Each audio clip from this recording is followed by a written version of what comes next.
At 11:47 p.m. on December 31st, I signed my name under a sentence that said the facility was clear of all personnel. At 11:49, a man waved at me from inside the restricted bay. I stood there longer than I should have. That's the part I keep replaying.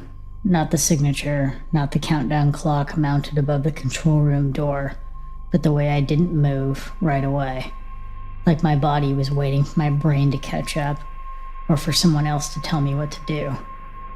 The plant was quiet in that end-of-year way. No music, no shouting, just the low mechanical breathing of systems preparing to shut down and come back online. The air smelled like coolant and hot metal. Somewhere deeper inside, a warning light blinked amber, steady and unconcerned. I was the regional safety compliance officer on duty that night. 8 years, 0 fatalities, 2 shutdowns I'd authorized that people still remembered with tight smiles. I had a reputation for being thorough, not dramatic, for following the book even when my instincts suggested otherwise, especially then. I learned early that instinct was a liability in my line of work. Instinct got you emotional. Instinct made you hesitate. Procedure, on the other hand, gave you something solid to stand on when people started asking questions later. Every serious decision I'd ever made that held up under review had been one where I ignored the feeling in my chest and trusted the checklist instead. I told myself that was maturity. That was professionalism. It was easier to believe that than to admit how often I'd use the rules as a way to step back and let outcomes happen without me in them. The man in the bay had his welding mask pushed up on his head. He looked younger than I expected, mid-20s maybe.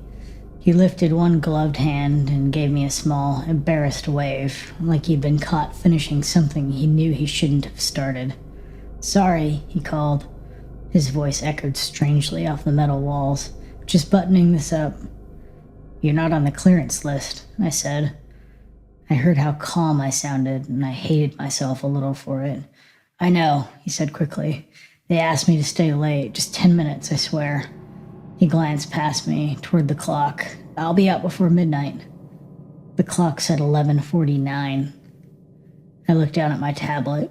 The final checklist had already been submitted. My name, my employee number, the timestamp. Once the system began the reset, there would be no manual interruption. That wasn't a design flaw. It was deliberate. Automation eliminated hesitation. Automation reduced human error. "Can you step out now?" I asked. He shook his head, apologetic. "If I stop here, the weld cools wrong. Then they redo the whole section." He smiled, like this was something we could share. "I've done this before." Of course he had.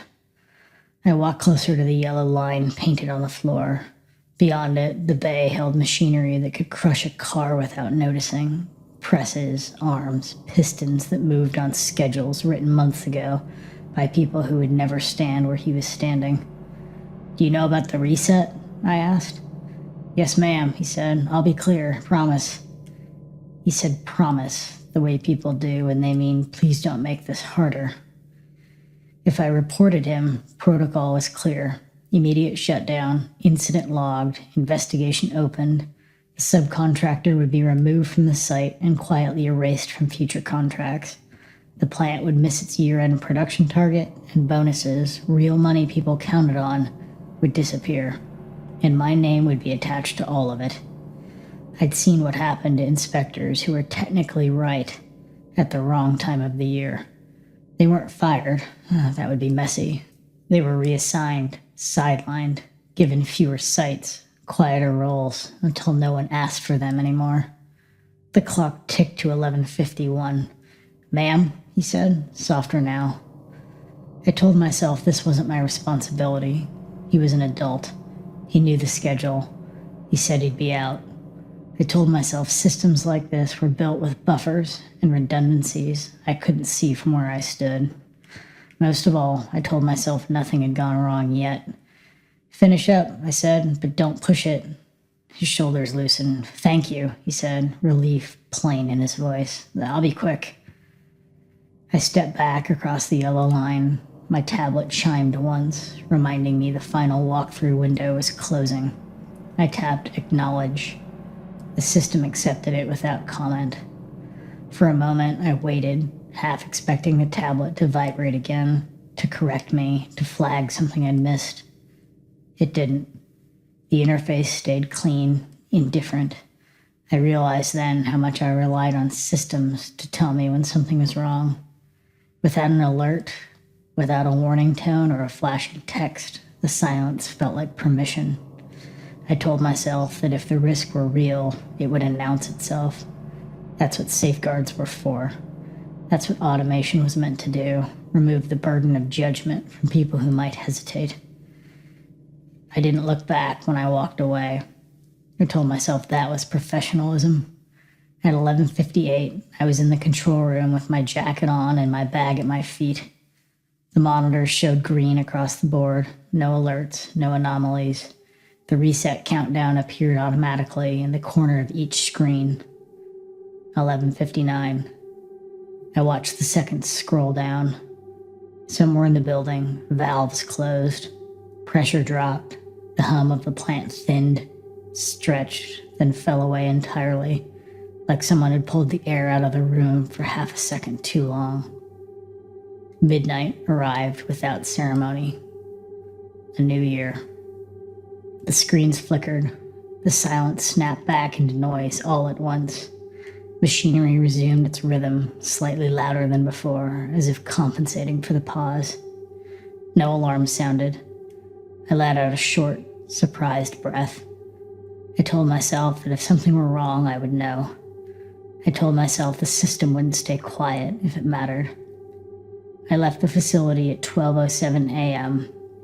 Fireworks cracked faintly in the distance as I crossed the parking lot. I didn't stay to watch. I didn't check the incident log. I drove home and I slept. 3 days later, on a gray morning that smelled like thawing snow, a meeting invite appeared on my calendar. It said follow-up, year-end reset review. The attendees, the regional safety vice president, human resources representative, and me. No agenda, 90 minutes blocked. I stared at the screen until my coffee went cold. I thought about the man's wave, the easy confidence in his voice when he said, "Promise." I thought about that sentence I'd signed and how certain it had looked on the screen. The meeting wasn't scheduled for later that week. It was for immediately. As I grabbed my coat, my phone buzzed with a reminder notification, polite, automated. I stood there with my keys in my hand and realized I still didn't know which outcome I was hoping for. If nothing went wrong, they wouldn't need HR. If something did, the system already knew exactly when I'd said the building was empty. I locked the door behind me and headed to the office, carrying the quiet, unreasonable hope that the bay had been clear, and the heavier understanding that either way, my name was already on it.